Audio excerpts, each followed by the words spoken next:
And without further ado, let's go right ahead and get on with this recap of United States against Serbia. Now, I watched the entire game while I was, doing my live. So if you guys were unable to see that, I'm just going to go ahead and recap what went down. So, United States, they destroyed Serbia. At least that's what you might think just by looking at the scoreboard. But it didn't start out that way. It was a very, very close game from around the first half, right? Up until I want to say maybe 5 minutes left in the second quarter, the game was very, very close. Serbia they had a lead against the United States, and they've been battling to try and hold that lead throughout the entirety of the game. But unfortunately, the star power of the United States, it was just too much. And on top of that, they didn't have to worry about a ridiculous performance from Nikola Jokic, so they somewhat dodged a bullet. You might say that they dodged a bullet. However, it was more of a team effort from the Serbian team as to why the game was so close. Now, you look at the scoreboard and you're thinking, this game wasn't close at all. It was mainly not close around the second half. That was when it seemed like USA finally woke up. But it didn't start out like that the entirety of the game. The player of the game was Steph Curry. He started out on fire, going off. He had 24 points at the end of the game, accumulated 3 rebounds, didn't get any assists, and a lot of you guys and a lot of you Curry haters, they might say, oh, he didn't get any assists, he didn't pass the ball, this, that, and the other. His role on the team isn't a passer. He's on the team for his shooting and his ability to make 3-pointers, right? So the fact that he had 24 points, I believe that is the most points that any player has scored so far on this roster. Any player on this roster, that's the most points that a player has been able to accumulate. And, he obviously wasn't the only player that played really well for Team USA. Bam Adebayo ended up having a great game. He had 17 points, 8 rebounds, and 3 assists. He also was able to knock down, I believe it was 2 3-pointers, or maybe 3. Maybe he hit 3, but I saw him hit 2 3-pointers in this game. And they were both corner threes. And, a lot of people on the internet are saying Spoelstra is shocked at, the 3-point shooting percentage from him. However, a lot of people also have to remember that the 3-point line is a little bit shorter. It's closer to the basket. So a corner 3 in FIBA is more like a mid-range shot when you compare to what NBA players are used to shooting, right? So if you put that on an NBA court, that's like a mid-range shot for NBA players. So the fact that it's closer, he's really benefiting from the closer 3-point line. And let's see, another player that ended up playing really well was Anthony Edwards. He's been very, very consistent for Team USA, and I previously thought it was rather ignorant of him to say that he was the number 1 option on the team. Seems like, I'm the ignorant one for not thinking that he was the number 1 option, because this man has been playing some great basketball for Team USA. 16 points, 1 rebound, 1 assist. Again, most of his role on the team is mainly scoring. So, you don't really need to get that many assists, and you don't really need to get that many rebounds, especially when you have Anthony Davis, Joel Embiid, and Bam Adebayo in the paint. Now, Nikola Jokic ended up getting a double-double, 16 points and 11 rebounds. It seems like he played well. However, his efficiency in this game was really, really bad. I believe in the first half, he shot 5 for 15, which, again, it's for someone as consistent as Jokic is, in the NBA, he's one of the more consistent players in the league, right? But this sort of performance where he shot 5 for 15, it's almost unheard of. It's very rare that you see a player like him. Hold on just one second. I'm trying to pull up the box scores, but they're not really pulling up. All right, here they are. So a player like him shooting this ineffectively or inefficiently is really unheard of. Now, he was 5 for 15 in the half, right?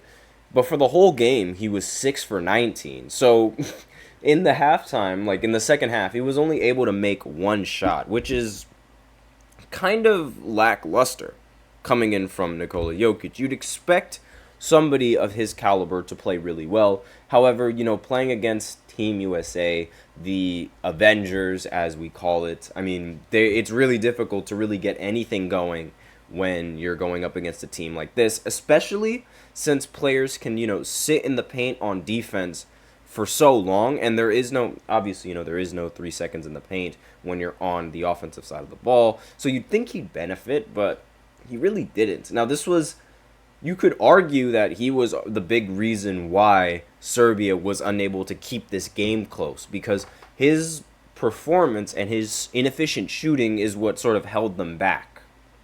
Now, I also mentioned before that this was I just want to say, a lot of players that don't usually play a lot of minutes in this game, like, for example, Micah Potter, excuse me, Langston Galloway, and Nigel Hayes Davis. Those guys, they're sort of like the reserves on the team. They don't really meet the same amount of minutes requirements as the rest of the Avengers squad, like all of the all-stars that you guys all know and you guys are all accustomed to seeing play in the NBA. You don't really see those 3 players on the court. I should also note that Derek White he made his appearance on Team USA. He played his first game. He didn't hit a single shot, but he only took one, and he was mainly there for his defense and for his, obviously, his presence and just being on the court. And while I did say that he was unable to hit a shot in this game, he was able to hit at least one free throw, so he ended the game with just 1 point. But aside from that, he was most of the time, he got a lot of turnovers in this game, but he also got a lot of rebounds, but he's there for mainly his defensive presence. Now, you guys might take this performance and say, well, this is why Jaylen Brown should have been on the roster as opposed to Derek White. But I think he's going to get a groove. He's going to get a feel for the game. He's going to be able to, he'll definitely, he'll play a lot better as, the rest of the season continues, or the basketball Team USA season continues, however you want to call it. Joel Embiid again finished with the lowest box plus minus on the entire team. Why is he starting? Nobody knows. It is I will continue to scream it from the mountaintops. Joel Embiid should not be starting on Team USA. He played terribly in this game again. He went 2 for 8 from the field and only had 8 points, and every single center on the roster has outplayed him in every single game. And I didn't mention Anthony Davis in this game. He didn't really play as dominantly as, expected from him, considering how he was getting a double-double in every single game. This was more of Bam's game, but still, Anthony Davis was 2 for 2 from the field, ended up getting 5 defensive rebounds and 6 total rebounds, and also had a box plus minus of 21, which is very, very good.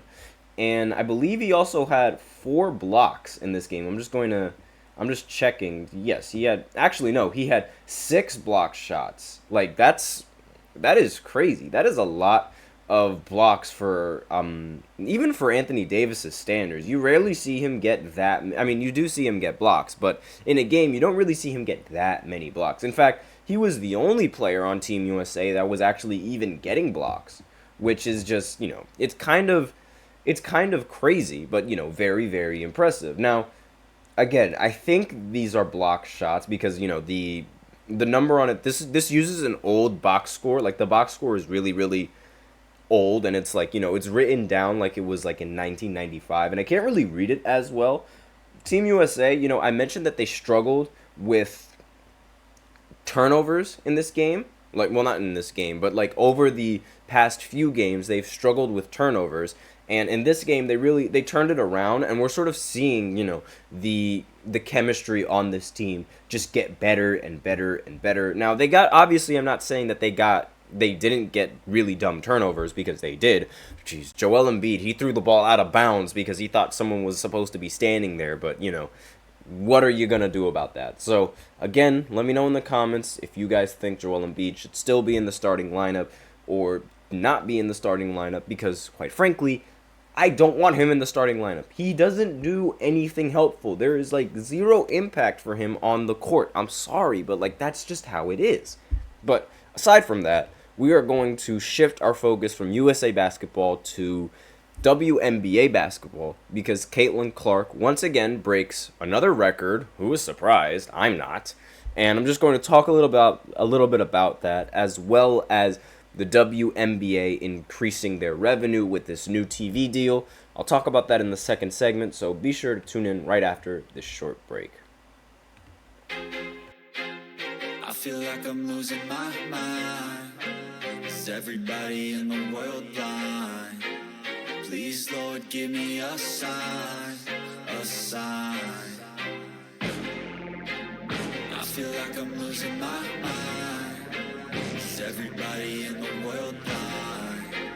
Please, Lord, give me a sign, a sign. I wanna be the greatest. Everybody on the fake shit. I look around and feel like everybody is the fakest. I make this every day and I'm impatient, hoping one day I blow up from the basement. Statement, the top is so vacant. I don't hear shit that I think is amazing. Waiting for my day when I'm playing sold out shows for 1,000 faces. Hey, give me that crown, get in my way and to be put down. It ain't your place, all this my town. If I want that shit, then I'll get it right now.